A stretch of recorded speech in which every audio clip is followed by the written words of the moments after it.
I'm going to be talking about couples therapy, and joining me on the line is Jennifer Broadley. Jennifer, hello. Hello, how are you? I'm good. I'm not going to introduce it. You're going to tell me, what is couples therapy? Well, that's speedy. Well, couples therapy is the process of two people coming together to share the challenges and problems that they have with an independent person. So in this case, with me, it would be with a human givens therapist. And the plan is that to help each other to do the things that allow each of them to get their emotional needs reasonably well met in the spirit of friendship. That's what we're aiming for. And people come together all the time to fall in love and get married, with a famous wedding in the last couple of weeks in your country. And sometimes things go a little bit awry and they need a little bit of focus. They need a little bit of going back onto the right track. And is that the kind of stuff that you get involved in? It totally is. And I think because all of us have some models of seeing relationships done, because lots of us don't share the background information to our relationships, the assumption is that everybody else in the world is having a successful relationship except me. That's I think, the general thought that flows through everyone. But actually, if you do have the privilege of being able to have a conversation with someone about their relationship, quite often we find that there are things that, if they had the choice, they would love to be able to have the skills or the tools or the talents or the strategies to change, or to just do better or differently to make a difference to, the success and the intimacy inside their relationship. But they think everybody else is okay, but they're not. And they're usually not that far off course, really. Yeah, it doesn't take an awful lot to sometimes. It really depends at what stage someone decides to seek help. Quite often, couples will arrive to seek help when the maximum amount of damage that could be done has been done, and they're no longer friends, and they're no longer communicating, and they've already in their minds checked out of the relationship. Now that's too late to seek help. Actually, to be fair, I don't think it's ever too late. I think it's always worth a shot. But it's a bit like someone with a massively infected leg who comes to see you and say, "Look at my massively infected leg," and you say, "Well, they're coming to check. Do you think it's the right time to have it amputated?" And you go, "Well, why didn't you come to me at the very, very first sign of trouble?" So earlier is better than later. Always earlier. Always earlier. It's healthier. Yeah. The first question was, what is couples therapy? I'm going to now ask, what isn't couples therapy? So what can you not do?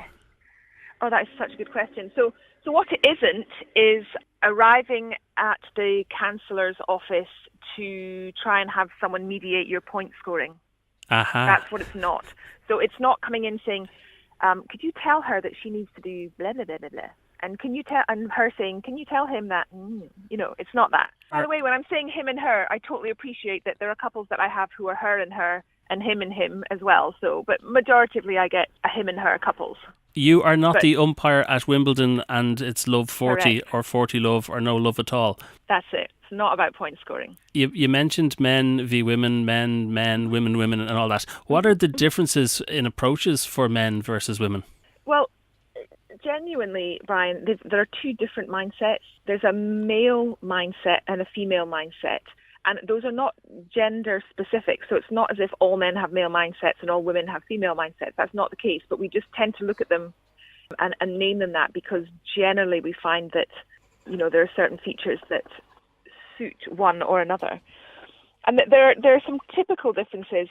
Some of them relate to men and women's stress response. So they're quite different. So a men's level of adrenaline is double that of a woman. And so they've got a consistently higher response to challenging situations unless they become aware of them and put in some strategies to deal with them. Men and women they've got different ways of hearing things. So a woman has the ability to hear a wider range of hearing. So she can hear, that's why sometimes she will hear a child crying and a man might say, "No, I don't hear that. I don't hear that." But by the way, can we please just have your listeners not use that as an excuse to not pitch in and help if they do hear it? So it's not selective hearing that you're saying?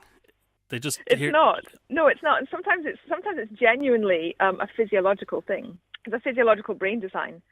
Also, men and women see differently. So women tend to scan an area and take in details, whereas men are much better at being very focused in one area and seeing the detail in one area, which is why if he shouts, "Where's the butter?" and she shouts, it's on the second shelf of the fridge.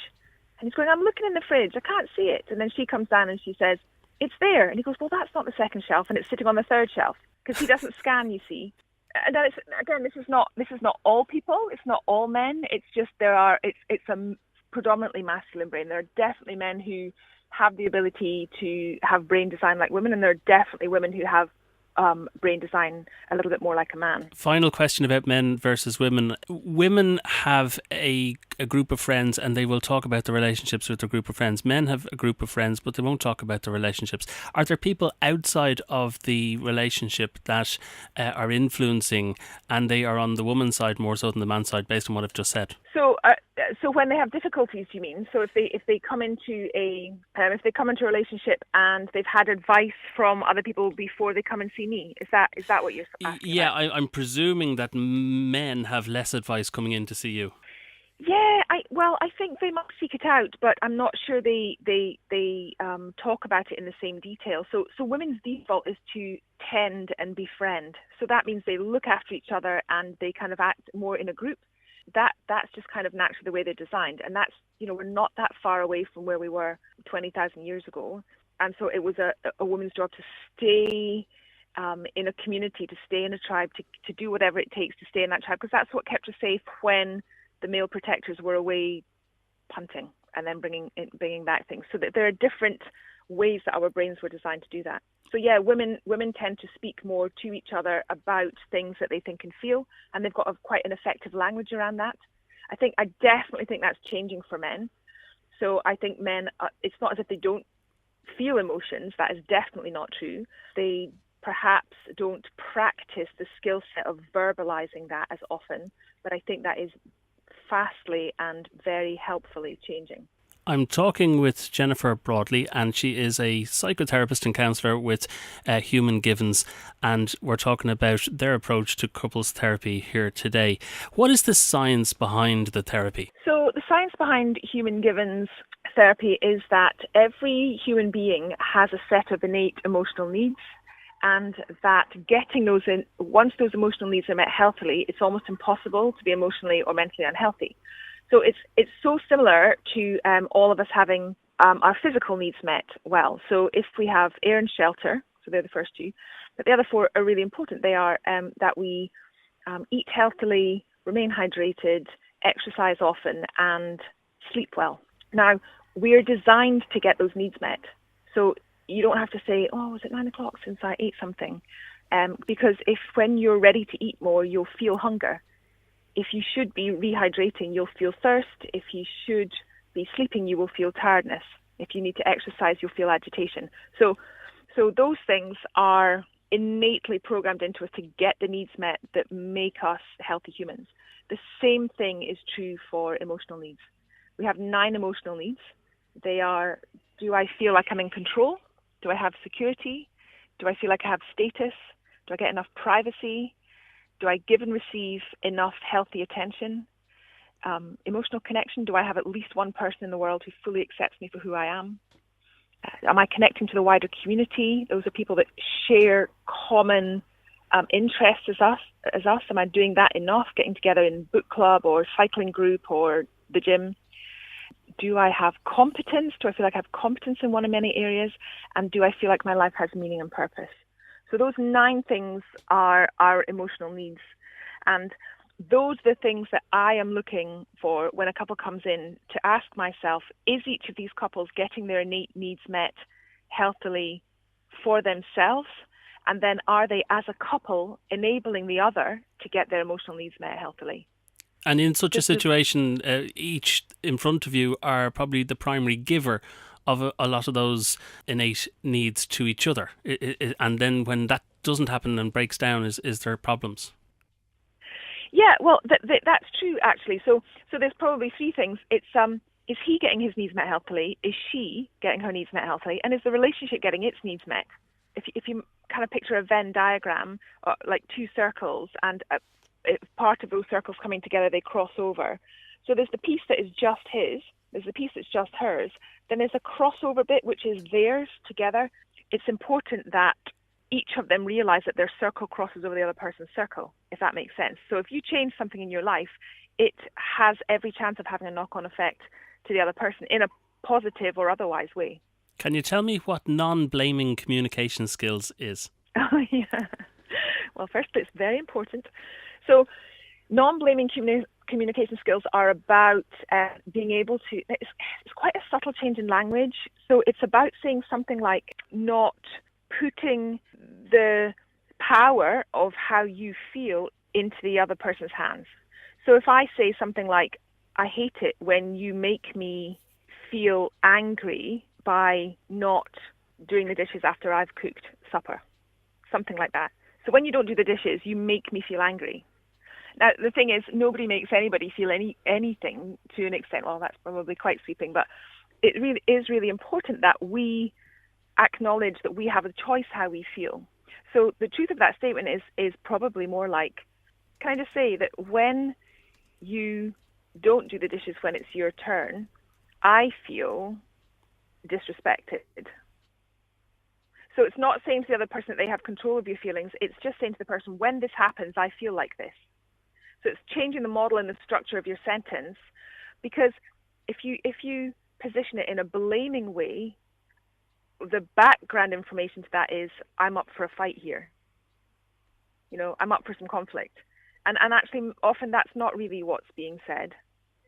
Does that make sense? So it's about framing it in a way where, when you do this thing, it makes me feel like this, and then you're much more likely with that as the start of the conversation to be able to get to a point where you resolve it. Do you work with the couple as a unit always, or do you work with them separately?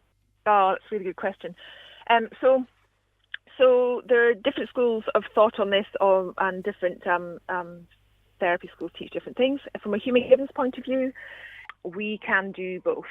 So I work with couples together, and then depending on what is required.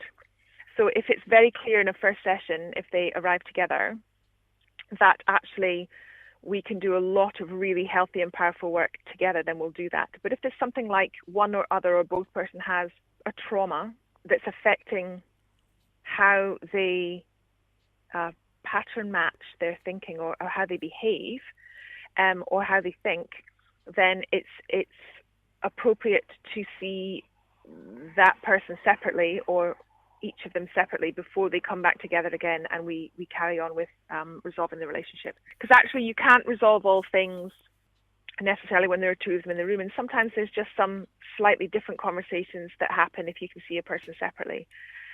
The really important thing to remember about that is that confidentiality is always held with the person who's in the room.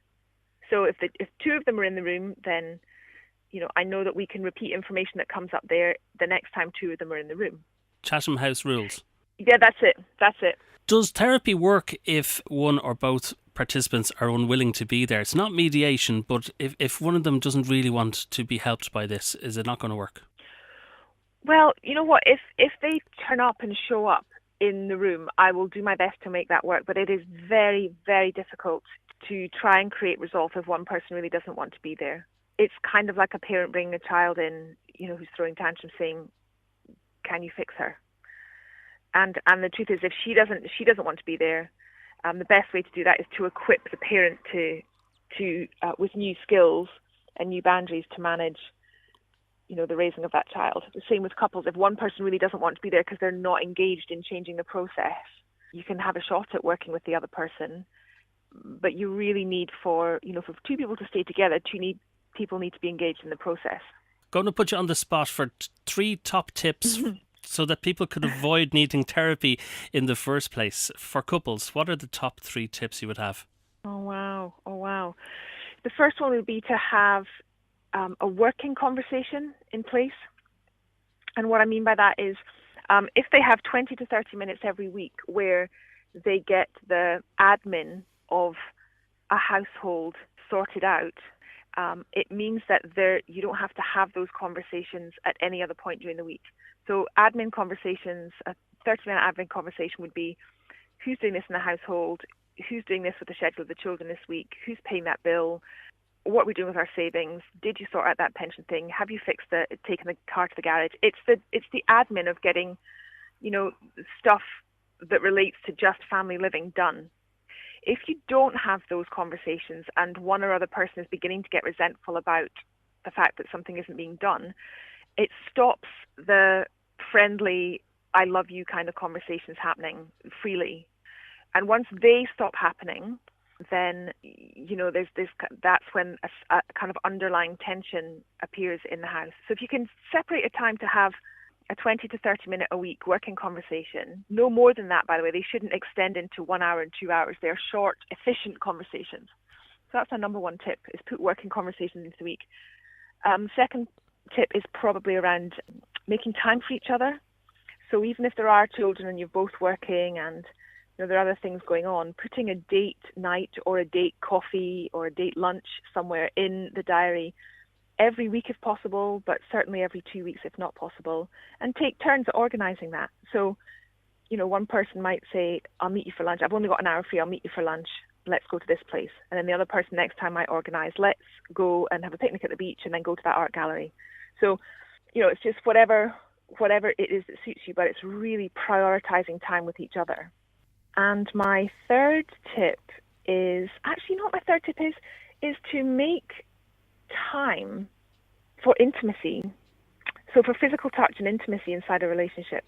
And I think that's really important because it's often one of the first things that kind of can be dialed down on, especially when children come along. And it's a total necessity for men and women in a healthy relationship to have intimacy as part of that relationship. So it's to make sure that each person prioritizes time for that. And can I just say on that, it's a bit of a tricky one because for men, this is just for those people listening, for a few little tips. For men, they need to have sex to feel emotional connection, and women need to feel emotional connection in order to be freed up to have sex. So actually our brains are slightly designed differently, so it's really important just to know that. That means, just to translate that means for guys, if you do some of the practical things in the house or practical things for a woman, so make sure that, you come home and, take the rubbish out and make supper and then bath the children.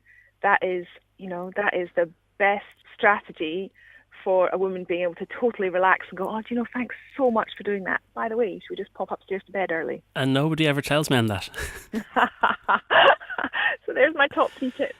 Okay. If I surmise your 3 tips, is it that we've kind of fall into a robotic way of life, that we're working really hard and we're working towards some goal of making sure that the deficit in the bank at the end of the month isn't bigger next month than it was last month, and that we just forget what it was all about, why we walked up the aisle or why we got involved in the first place?